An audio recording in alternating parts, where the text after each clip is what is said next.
Now, for analysis on the unrest in Mozambique, we're joined by Intel Watch Executive Director Paula Christina Rock. Good evening, Paula. Thank you very much for joining us on the program. Firstly, your reaction to all that has happened now post that announcement confirming Daniel Shapo as the winner post those elections. Well, thank you very much for having me, and good evening. The situation right now is very volatile. It was expected.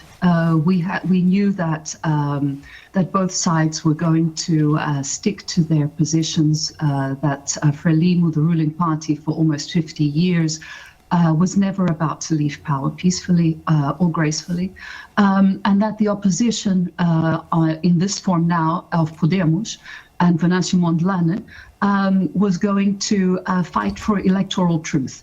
Now, electoral truth is something that the European Union, local observers, the church, civil society have demanded. So we still don't know who won the elections.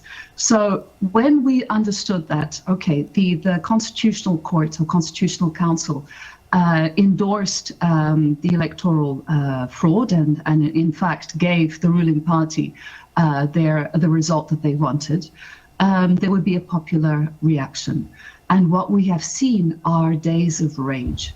But they aren't days of rage that like the ones we saw in the last 2 months, because the elections, as you'll remember, were on the 9th of October. These are very different days of popular frustration, of civil disobedience. They're much more violent. And the opposition leader, Venancio Mondlane, has been calling for a calm. He's saying, do not attack, do not loot. We do not want our country vandalized. We do not want the targeting of infrastructure or the economy. So like you said in your introduction, I do believe that this is part of a more instrumentalized, state-led situation. I want to delve deeper into that analysis or your position on that perhaps this is state-led. But before that, let's talk about Venancio Mondlane's call, because now he's denounced the violence. But you've got the youth that were mobilized, they've taken to the streets. But right now, when you have him calling for them to stand down or somehow not target the infrastructure of the country, they're not doing so. They're not heeding that call. They're going full steam ahead. What must happen now? So Venancio Mondlane, in the last 2 months, let's see the pattern of protests. People have been on the streets singing the national anthem. They've been banging pots and pans. They have been peacefully protesting on the streets, and yes, creating barricades and closing access to the borders, etc. So with great economic cost to South Africa also, but especially to Mozambique. So yes, there have been serious disruptions. But never with a level of violence as we have seen. The violence has been incremental. Now, Venancio Mondlane, what I believe he wants, and he hasn't said this specifically, is a social revolution. He doesn't want a military coup. He wants a social revolution where people will go to the presidential palace and they will take the presidential palace. And for him, he sees this as something that is possible without tremendous bloodshed, because we have seen also that the military and the security apparatus are not fully endorsing either one or the other. So when they storm, pardon me for interjecting there, so when they storm the presidential palace, what happens then? Because in most coups, that's what happens. Then there will be a takeover of government and a regime change. So this social revolution, how does it unfold? They get to the presidential palace, they take over, then most certainly there'd have to be a president or somebody who governs from that point onwards. You're absolutely correct, yes. A coup is the military that takes over. In this case, it would be a social revolution by the people, and it would probably, in his calculations, bring the government to reconsider sitting down and talking. Now, Frelimo, we've seen, we're not exactly sure where the government is and what they are doing. Unfortunately, it seems that there is a state of generalized chaos. Now, the police, the head of the police is stating one thing, ministers are stating something else. The president, we haven't heard from him. The presidential candidate from the ruling party is calling for a dialogue. So there are very mixed messages. But yes, you're absolutely right. It would be a point of, if we have not taken power through the elections, through peaceful and constitutional means, we will take to the streets so that we can be heard. The day after, or the moment that they do reach the presidential palace, we don't know what he has planned for that. But the problem is, surrounding the presidential palace, and this is important, is a large contingent of Rwandan troops, also to protect against a military takeover. So we have very many elements that are now within the calculation of the ruling party. All right. Now, we've heard from reporters that really here, when you have those that have taken to the streets, on the streets, it's not really about the electoral outcome.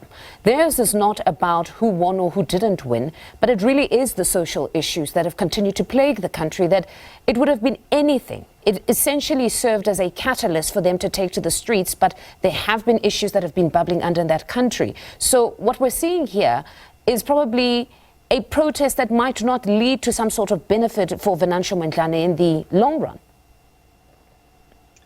Unfortunately, I don't agree. I think Mozambique has had elections and has had situations. They've had bread riots before, and nothing was of this dimension.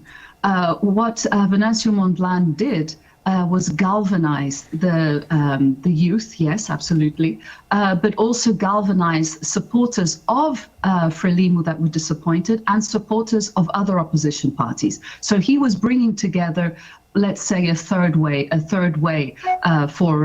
vision for Mozambique. So yes, socioeconomic issues would drive protests, but what lies behind them are the structural issues of corruption, of bad governance, and everything that people voted Frelimo out for.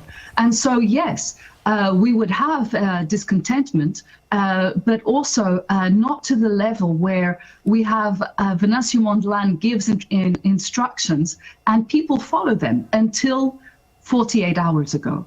And that's why I suspect something else is in play here. Also because we had yesterday 4 simultaneous prison breaks in Maputo and the provinces of Zambezia and Gaza.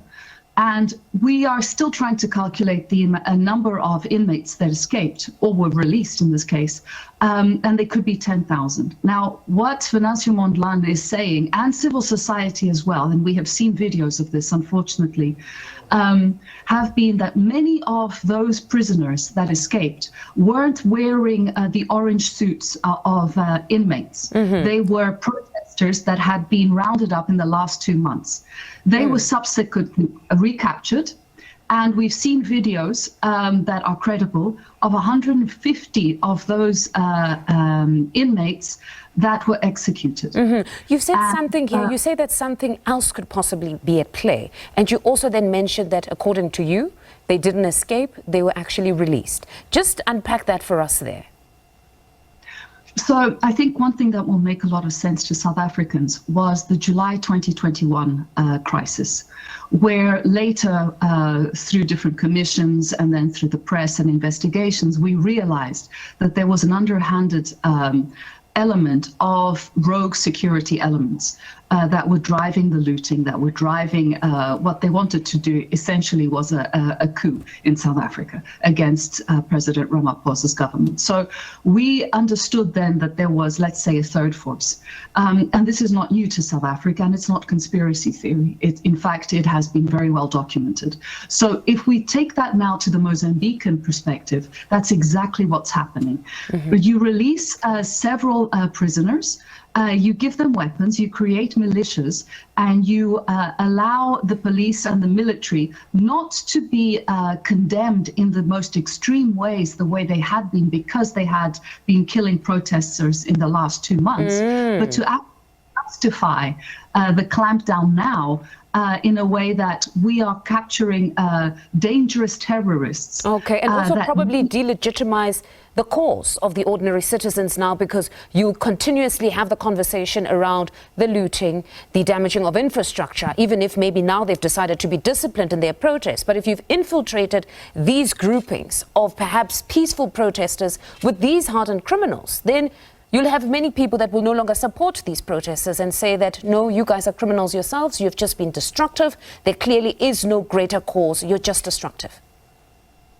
Absolutely, 100% correct. And it's also to delegitimize Venancio Mondlane, saying this is a man that wants a bloodshed. This is a man that is destroying infrastructure that taxpayers have been building and have been investing in. And this is not the way to lead the country. They don't want him to continue to have the following that he has. So yes, you are 100% correct. A very interesting perspective, Paula. Thank you very much for joining us on the program this evening. That's Paula Christina Roque, Executive Director of Intel Watch, just sharing her views on what we're seeing unfolding in Mozambique.